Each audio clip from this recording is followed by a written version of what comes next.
Been another really solid season for the Key High girls track program, and they'll have a bunch of events competing this week at the state track meet in Des Moines. With us to preview the state track meet is Key High girls track coach Chad Winters, and Key High with another special group of young women doing a lot of good things. Is that just a simple synopsis of 2021, Coach? Yep, they've done some good things this year. Got some state experience coming back. Haley Meyer, Jada Mitchell, both were part of a couple of those state relays that we won in 2019. Reagan Mutterman, another freshman that year that would have got her feet wet down there at the state meet, doing some 400 hurdles and long jump. Then we're introducing some sophomore girls that are be down there for the first time. So we got a pretty good mix of young and inexperienced and some veterans down there. I'll ask you the silly, obvious question. How much better was spring of 21 as compared to spring of 2020? Significantly.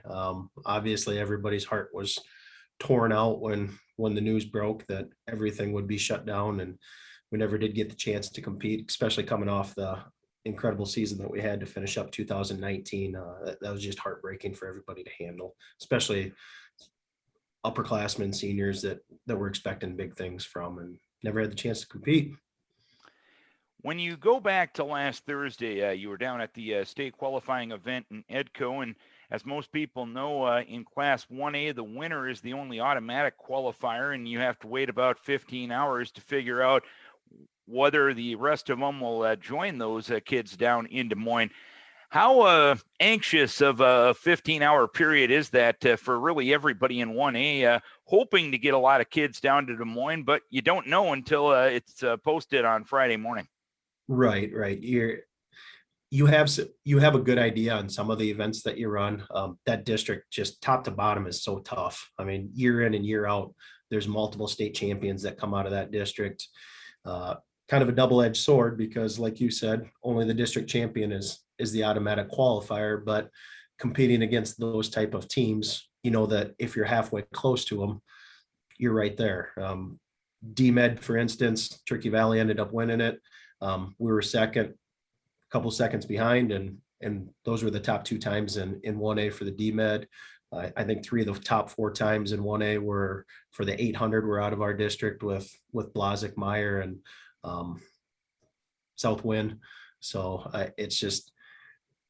it's never easy for those kids. Allison Wagner was one of them that we were waiting on. We knew that she ran a really good time in the 3000.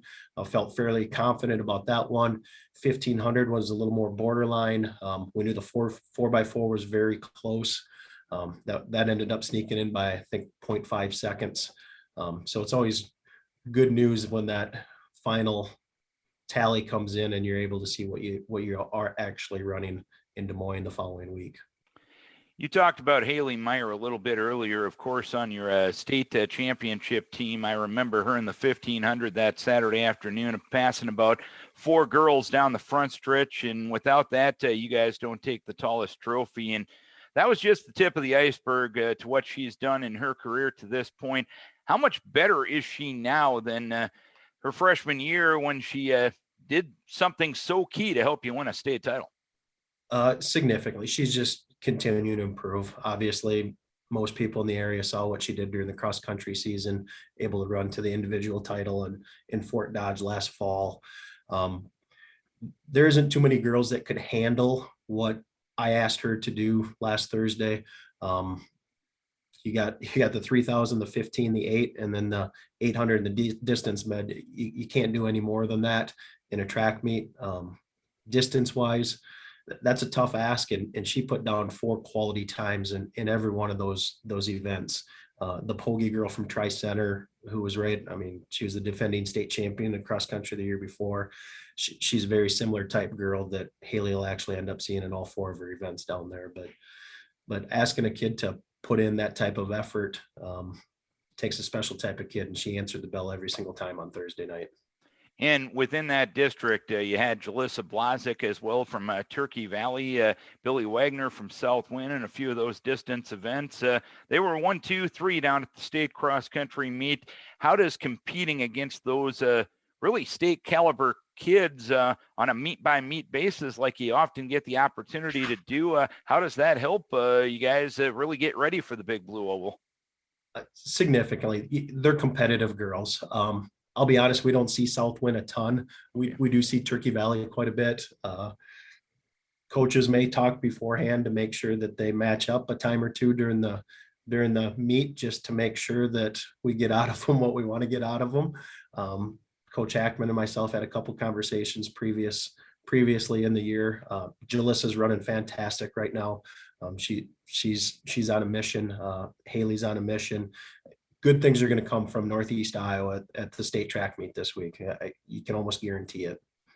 And I know it's a little bit different of a schedule for the afternoon session for Class 1A, but to me, it's almost like the normal times you would run a track meet if you're running in an afternoon. Is that fair to say? Yes. That's one thing you always worry about when you get thrown in the morning session. If all of a sudden you're running at 9 o'clock, that DMED on Friday morning instead of 3:30 in the afternoon, if you don't got morning kids that don't respond to the bell very quick and get moving and just aren't those type of kids, it can be a battle. Like you said, that's typically when we run our track meets.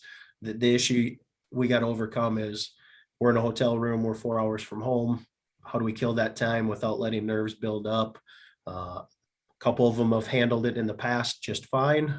Got some new kids down there for the first time that we'll have to work through that and keep them busy on Friday morning, Saturday morning, because you're used to going watching other teams compete, and we can't go watch the 2A and 3A session this year as of right now. So keeping our fingers crossed that maybe some things will change in regards to admission and parents, more people being able to come watch their athletes run. How much do you rely on those experienced girls to help the younger ones who haven't been down there to say, you know what, hey, we can do this. We were in that position a couple of years ago, and we were able to rise to the occasion, and you can do it as well if you keep doing what you've done all season long. I think it's always good to have those type of girls that have been thrown in the fire down there. And it's not like I'm taking inexperienced girls down there. These sophomore girls that are qualifiers have been competing in Fort Dodge for the last 2 falls during the cross country season. So they know what pressure comes with it and the expectation to perform at the top level. They'll be up to the challenge. And how do you handle this week, at least from a practice and a training perspective, before you head down to Des Moines? We actually grabbed a bunch of them at lunch, and we talked in the gym for a little while after they got done eating today. And they know that they're going to be on different schedules this week compared to what we normally would be, based on, we have Haley and Allison running the 3,000 and Elena running the 100 and 200 prelims on Thursday. And then some of them don't run again until Friday. So the workout schedule is going to look a little bit different for them. So we're just kind of trying to lay out travel plans and workout plans. 2021 has made these kids pretty adaptable to what they've had to go through. So anything I throw at them, I don't think they're going to have a problem with adjusting and making the best of the situation. They're pretty resilient girls. All right, Chad, thanks for taking some time to preview a state track meet coming up this week. We wish you best of luck, and hopefully some hard work can come back to Northeast Iowa this weekend. Best of luck to you. Thanks, Darren. Appreciate it. Chad Winters previewing the Key High girls at the state track meet.